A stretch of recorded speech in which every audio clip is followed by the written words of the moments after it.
Welcome to this week's episode of Caregivers 101. My name is Eusebio, and I will be your instructor for today's lesson on communicating as co-parents. Imprisonment places added strain on any relationship, especially for those who co-parent. Imprisonment changes the way caregivers and imprisoned parents communicate, make decisions, and maintain their own relationship outside of caring for the child.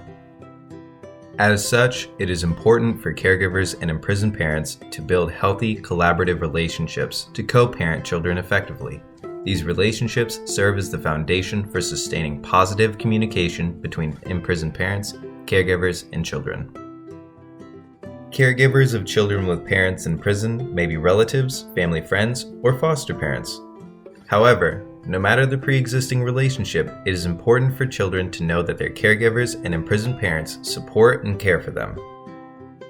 The following are general tips for developing and sustaining a healthy co-parenting relationship.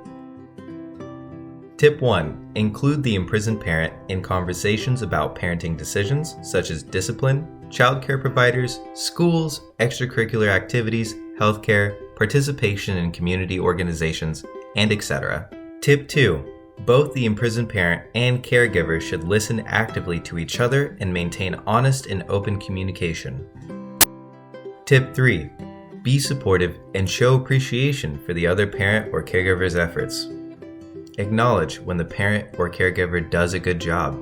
A simple thank you or I really appreciate all that you do goes a long way. Tip 4. Be sensitive to what is said in front of children. When children are within earshot, avoid speaking negatively about the imprisoned parent. It's important not to taint the child's image of the imprisoned parent.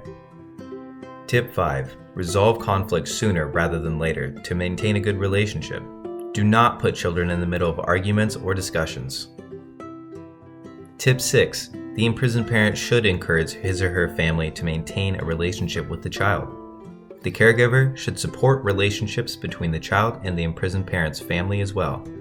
Ensure family members on the imprisoned parent's approved visiting list have authorization to bring the child with them to visit the imprisoned parent.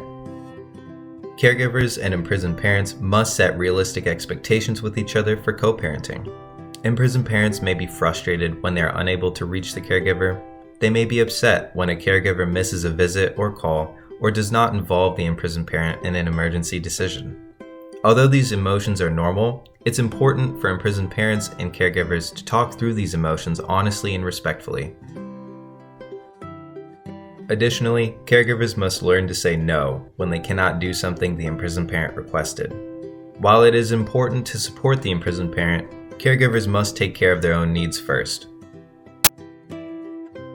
Thank you all so much for tuning in to this week's episode of Caregivers 101. For more tips and resources, read DOC's Louisiana Informational Handbook for Caregivers of Children with Parents in Prison. A copy of this handbook is on the DOC website.